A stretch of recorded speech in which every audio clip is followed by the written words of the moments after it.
America, my name is Osei-Frimpong, and you're watching The Black Athenians. I come to you every Friday. The time's going to change. Usually I do it at 4-ish. I'm going to move it up earlier just because my kid has cello lessons now, and it's very complicated. So it's going to be, I'm going to still come Fridays. It's just going to be a little bit earlier. Yet to decide the time. Today I'm coming to you crisply at 3, a little bit before 3. And we're going to talk about community benefits agreements.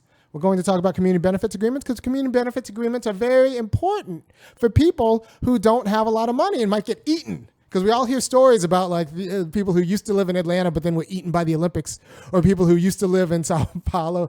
I want to say the same thing. The same thing happened as Sao Paulo. They were eaten by the Olympics, or people who used to live in LA but they were displaced. So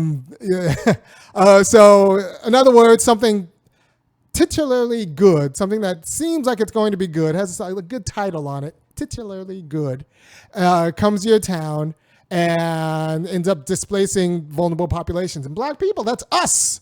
So I'm going to talk about community benefits agreements in this session, and that's the agreement that the community makes with the real estate developer or the big business to make sure that when the real estate developer or the big business comes to town, they don't just end up being predators that consume all of the most vulnerable populations. And so this is very important because in Athens, Georgia, 400 jobs, or a company called Wayfair has agreed to open up a call center here, and is going to, seem like it's going to provide 400 jobs at $14 or $14.50 with benefits, right? So we're going to talk about why that can be good. Jobs are good, and why we still need a community benefits agreement. And we're going to do it after the intro. So do you mind hitting the beat? Give it to me. To the beat, y'all. Yeah. Sound good to me. Never change the ways for the world or the government. If I was the president, then I would state facts. You leave it up to me, I paint the White House black and it can feature in your front. All right, so we're back today talking about community benefits agreements. Those are agreements between a community and then some private, usually well-moneyed organization that wants to come in and do business in the community. We are a fan of development. We're just not a fan of predatory development. I don't want my people getting ate.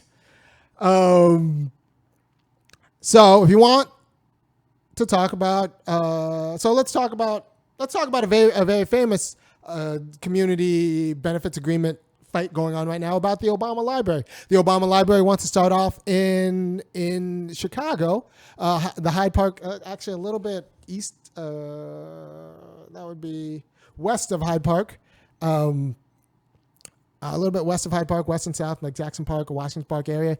Anyway, they want to do it, but they want to do it without a community benefits agreement. And what happens, and Obama was our first black president, and Michelle's from the South Side, and that should all be good. But the problem is these big businesses come in and they drive up rents for the people who've been there forever. And so those people are just displaced. And they might not hire us as contractors because a lot of cement's going to get poured for this Obama Library people. Do we have give me a graphic, something about the Obama Library. A lot of cement is going to get poured for the Obama Library people. So we need a community benefit agreement. So there's a coalition of groups in the South Side of Chicago who've come together and say like, all right, we want a library. We support the first black president. We also want to make sure that the people who build the library are from the community, and, because there are going to be like millions of dollars of contracts being handed about. And we want some of those contracts to be to black people. That would be pretty nice. It would be nice if the contracts didn't go to like the Southside Irish who like make the money, who then go around and like go out of their way to make sure that their kids don't go to school with our kids. So we want a Southside library. We want a Southside Obama library. We just want there to be black people involved in the production of it. And they got a lot of pushback from Obama. Obama said no, because once you start like Once you start entertaining the idea of handouts, then everyone comes and bothers you for a handout and they just want something. And this is Obama saying this. You could Google everything I'm saying. And he doesn't want to have to deal with a bunch of dusty Negroes. That's not a quote, but, it's a pretty fair paraphrase. A bunch of dusty Negroes with their hands out. I think the handout is a direct quote. Wanting to actually be part of the project. Because, the project's going to get built. And if it's going to get built and money's, and I've told people this from the beginning, if money's going to change hands, I want some of those hands to be black. I want some of those hands to be black. Anytime money changes hands in a place like Chicago, and anytime money changes hands in a community that includes black people, I want one of those hands that touches the money to be black. And I want them to be able to hold it for a little bit. Not just touch it and then pass it all the way through. I want them to be able to actually hold it and build some interest. All right, so that was the Obama Community Benefit Agreement. The coalition that wants a community benefits agreement with the foundation that's building the Obama Library. In Athens, what we have is the mayor just announced, Mayor Kelly Gertz just announced that 400 jobs at $14 and $14.50 are coming to Athens for a Wayfair call center. Do you have any sort of I should have a graphic about that, something. 400 jobs coming, Wayfair, yay. 400 jobs, $14.50. All right, that's good on the surface. However, you know who negotiated this? The mayor did. And since the Economic Development Office is shares an office with the Chamber of Commerce, the Chamber of Commerce did. We didn't do it like workers. Any organized group that represents workers. They're not at the table at these. So we need to make sure workers groups are at the table when we talk about jobs. If this is good because it provides 400 jobs, this isn't good because call centers give meaning to people's lives outside of what you're paid to work a call center. No, it's good because it provides jobs. And I think I like calling into call centers and having the person, do a good job. And so that means that they should get paid. So I support call centers existing. I just think that they should get paid, especially when Wayfair makes a lot of money. So $14.50 plus benefits, $14, $14.50 plus benefits. Sounds good until you talk to someone who's worked in a call center for more than a year. And it turns out if you talk to someone who's worked in a call center for a year or so, there are good centers and then there are bad centers. And the difference between a good center and a bad center is enormous. So if you just look at the salary, and go ahead and put up the salary breakdown.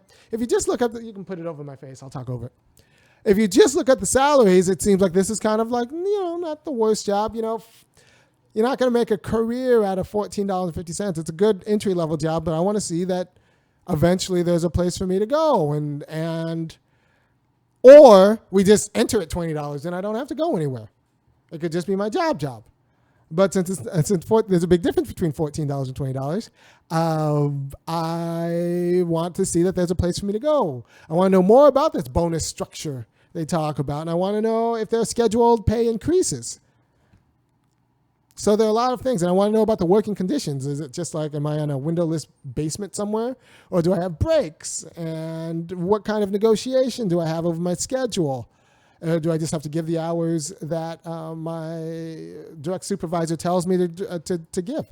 And so this is when we start talking about not just wages, but working conditions. And I don't know if these were negotiated. I suspect they weren't, because everyone who's talked to me about this only can talk about the wages. They can't talk about the working conditions. They can sometimes talk about the benefits, but they can't talk about the working conditions, which means that the working conditions were never negotiated. And that matters for people who work, because $14 an hour is great if you don't have to spend all of that in medical bills later in life because doing the job has made you miserable and depressed in 1,500 ways, or you had to quit, for a variety of reasons. Right? So working conditions matters, and this is where, and shifting from wages to working conditions is actually, as part of the community benefits agreement, is actually where the book No Shortcuts come in. So give me the book No Shortcuts. No Shortcuts. It's by Jane McAlevey. Jane McAlevey. It's actually a good book. I started reading it, I want to say a week and a half ago, and she's very good. She's a good writer, and I don't know. If you are interested in this kind of work, if you're in any kind of labor organizing, you should just read the book. But if you're interested in social movement organizing generally and labor organizing in particular, you should probably read the book also. So she says, and she's a very good organizer. She's a very good organizer. She argues pretty persuasively that just talking about wages and material benefits actually isn't the most compelling aspect of the organizing process. Because what workers want, even if they don't know they want it, is dignity, which means a fair say in their working conditions. Right? So you can pay a lot of money, but if you treat people like garbage, you're going to have unhappy employees. Right? So what people want when they organize is actual dignity. What they're shooting for is to not be forever on call, not to have their shift just kind of go away at a moment's notice. I want to say it was Walmart. One of these major employers is pretty callous about that. They'll schedule you, and then an hour before your shift's supposed to start, they'll just call you off because they'll overschedule you, and then if people don't show up in the store, they'll just call you off. That's an awful way to actually budget life, because if your life is at your boss's whim that way, you can't make plans. You pretty much have to schedule you have to always be available. And you can't make plans for your life after work if your work can happen at any time. Right? So this forced on-call business is a horrible degradation of freedom, and it doesn't come out when we just talk about health benefits and wages. It only comes out when you talk about the working conditions and how much workers have a say in working conditions. And since there are always more bosses than there are workers, if workers want to be balanced with their bosses, they need to organize as a collective and then negotiate a contract.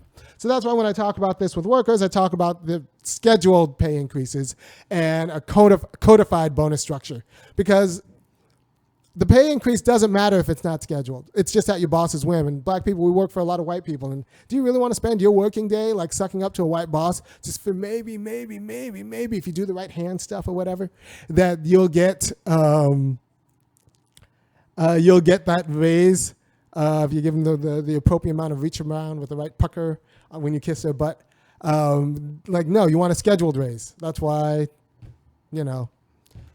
scheduled rate increases are a pretty important aspect of negotiating a contract, right? The same with, you don't mind a bonus structure, but you don't want the bonus structure to constantly be shifting the goalposts. It'll be like that book Catch-22 where Osei-Frimpong had to, I think he had to fly 60 missions, and then once he'd get close, the colonel would want an award, so he would lift everyone's mission quota to 65 missions.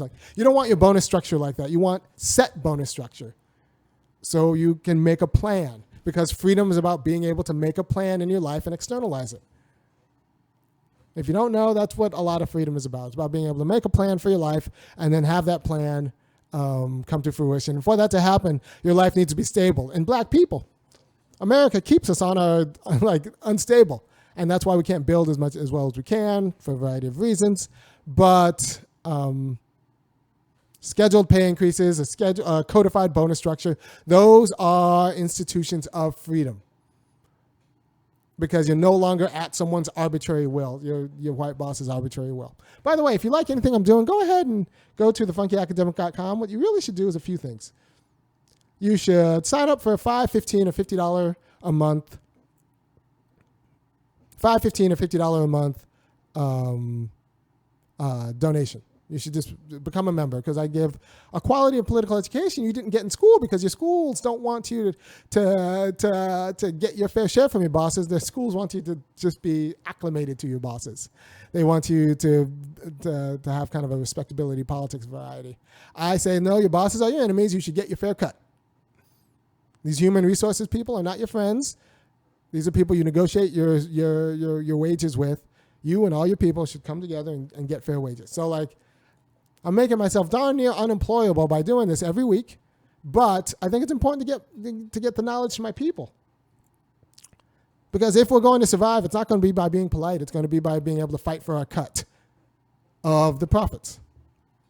So In Athens, it's especially important because in Athens, we have a $8.5 billion GDP. There's enough money that gets made. It just gets hemorrhaged out to managers and administrators and not to bus drivers and sanitation workers. So we make enough money. It's a distribution of money that's the problem. And I want to actually help people understand how and the levers of power to fight for a fair distribution. And one of those levers of power is a community benefits agreement. Now, it's important that when you negotiate these community benefit agreements, you're not just talking about wages and benefits necessarily. You're talking about community benefits, which means you don't want people to be miserable because the job treats them like garbage. Doesn't matter how much you get paid or how good your health care if your job treats you like garbage. So you want a worker's say in their work conditions. You want them to be able to negotiate how much overtime is too much, or like what kind of on-call structure is going on at this call center. Right? How many breaks do you get, and for what duration? And what is the process before you get fired? Because black people, we do tend to move jobs. So just telling me that 400 jobs isn't sufficient. Also, Wayfair is an interesting company because it was just in the news. Do you have anything about the concentration camp beds that they were making? Yes, the U.S. is running a concentration camp. And I'm not talking about our prisons, which are, where we concentrate a lot of black men. But I'm talking about at the borders. They're concentration camps. We've concentrated a demographic and they're held without rights. We don't know how many people live and die and why. Like, it's a concentration camp. People are dying from exhaustion or starvation and getting sick and like all sorts of things, bad things that happen, and there's no record of it, no real record of it. So it's a concentration camp. We're running it. It's what we are doing right now. But it's not a death camp. Death camps are different. Death camps, you go there to die. Concentration camps is just where we keep people when we don't want to give them rights. Difference. It's an important difference. And when they die in concentration camp, they just kind of die. They die on the vine because we might have forgotten to feed them. It's also, by the way, a real reason why we can't get a real number for prison-related deaths. Because, a lot of it's dying from neglect or exposure. So concentration camps need beds. Beds were were produced by Wayfair. A lot of the Wayfair employees, I want to say in Boston, decided no, we wanted to walk off. We don't want to design beds for concentration camps. Because honestly, if you design a bed for a concentration camp, that might haunt you for a while. So they walked off, and it was an illegal strike. And that was that. And by the way, don't worry about the difference between legal and illegal strikes. Just pretend they're all illegal and do them anyway, because it's a power play. It's a power play. So that's why you need high numbers. And I'll talk about this either next week or the week after. But the logic of a strike. But don't get too tied down. I mean, when the teachers went out in West Virginia, that was an illegal strike. They could have all been fired. They can't because they also went out with the bus drivers, and you fire the teachers and the bus drivers. Not only do kids not learn anything in school, they don't leave home, and then parents start freaking out because they got to get daycare provisions. So don't be afraid of the illegal strike. A strike is a strike is a strike. It's always just a power play anyway. So Wayfair makes these beds, and we want workers who are doing the call centers who ask questions, who field questions about these beds. Maybe they don't want to field questions about concentration camp beds, or people who are upset at Wayfair. With this call center is going to be customer service for Wayfair. So it'll be people upset at the fact that Wayfair produces these beds, calling in to Athens, Georgia to make their grievances known. And then our people are going to have to make excuses for the company. And that's going to take a psychic toll. I don't care how good your health insurance is. That's going to take a psychic toll, making excuses for a company that makes concentration camp beds for $14 an hour. So what you're going to need is some sort of group of workers who can say, or the workers themselves need to say, no, Wayfair, if you care about our mental sanity, you won't make us spend 8 hours a day making excuses for the concentration camp beds that we produce and sell for profit, right? So if workers are organized, they can make that case, they can negotiate. Maybe they're okay with spending all of that time making excuses for Wayfair's production schedule. Maybe they're not, but you can imagine either way they would want a voice and for that to be negotiated with an elected representative from the shop. Right? So that's what worker empowerment looks like. It's not just about money. It's not just about benefits. It's actually about workers having a say in their productive activity. Because the idea that you would spend 8 hours a day making excuses, like professionally, as a call center employee, professionally making excuses for like your bad boss is horrifying. There's no way to live, and it'd probably drive you to drink or some other form of medication. Wayfair also has another problem because, would you believe it or not, they have a hard time promoting Negroes. I think I have two. Yeah. All right. So there's a Business Insider. There's a Business Insider article. The other one, Business Insider article that says that Wayfair just has a hard time promoting Negroes. We work at entry-level jobs. We're disproportionately represented at entry-level jobs and apparently call center jobs, but we never make it beyond that. And that's a problem because I want us to do all of the things. But this is something that can be negotiated in a community benefits agreement. We'll make sure that in every stage of the corporation, there are black people. If there are black people at the bottom, that means you need some black people at the top too. But you need that in writing because in the South, they're very comfortable with having black people at the bottom and white people at the top, and then everyone just kind of knows their place. And that's an ugly thing. So this is about Wayfair. This article, I want to say it came out. Hold on, let me make sure. I want to say it came out in the Business Insider. Business Insider. And do we have the headline? Yeah. Oh, yeah, you got it. All right, so good. All right, so good. That's what we're doing. And this could all be worked out with a negotiation. But the problem is when whatever city, municipality, or county negotiates with a company like Wayfair, they've been trained through all of their public policy training to give the company whatever they want. They'll go up to the company and say, look, whatever you need. We'll do hand stuff, we'll do mouth stuff, we'll anal plate, whatever you want. That's your government negotiating with a Wayfair or an Amazon. They need counter pressure. It's because the city's training has come from one place. It's come from the business school or the Chamber of Commerce, right? I'm okay with the Chamber of Commerce having their say, but you also need a workers' rights panel also being able to negotiate these things. This is the problem with NAFTA or the Lisbon Agreement, or anything that comes out of the G8. It's always one-sided negotiating on behalf of everybody. It's always rich people and their governments negotiating on behalf of everyone. I'm okay with transnational agreements. I'm okay with soliciting businesses, but labor has to be at the table. Also. And so that's what I'm saying.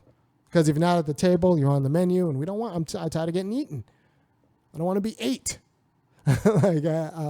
So it's okay to have the Chamber of Commerce negotiating the deal. It's okay to have the mayor negotiating the deal. You also need to have workers' representatives negotiating the deal. Also, with these community benefits agreements, you can ask for anything. There is no structure. They'll always pretend that we could go to another town. No, you can't. Especially in a town like Athens, where people want to live in Athens, because the weather's nice and the university's here. And if you're negotiating with the university or the hospitals directly, they're not moving. They've been here for 200 years. They've literally made out of stone. They're not moving. You can negotiate harder if you're willing, but you have to get used to talking tough to power, and a lot of people just aren't. And that's unfortunate, because when you're not used to talking to power, you'll be scared of the wrong things, and disproportionately black people get hurt, steamrolled or rolled over. So I'm glad that people are starting to talk about community benefits agreements. They either can happen with real estate developers or with other economic engines. We need our duly elected political officers to be very comfortable negotiating community benefits agreements. And we need the community to be pretty strident in expecting one and knowing what they want. And what you want in general not just your jobs, not just wages, but you want workers to have a say in their work conditions. Because you want to get rid of the degradation. You just don't want to make well-paid slaves. You want to get rid of the degradation. And to get rid of the degradation, workers must have a say in their working conditions. And yeah, that's very important. And that's also very important for a few reasons. Right now we have this mythology that, and both the owners believe this in the South and the workers believe in the South. Once you clock in, you're owned by the business owners. And that's just a mythology. You don't give up your personhood once you clock in. And that's why there's so many like white employees who do very well as employees, because they've negotiated fair contracts and they know that they don't give up their personhood just because they clock in. Whereas both white bosses and black employees have come to understand what it is to be a working black man is to give up your personhood. So they treat black employees like garbage. We don't want to be treated like garbage. We just want to be treated like white employees. What else? And in order to do that, you need to secure a community benefits agreement. And if your elected official is uncomfortable negotiating community benefits agreements, that's the wrong elected official for you. That elected official should be transitioned to unelected.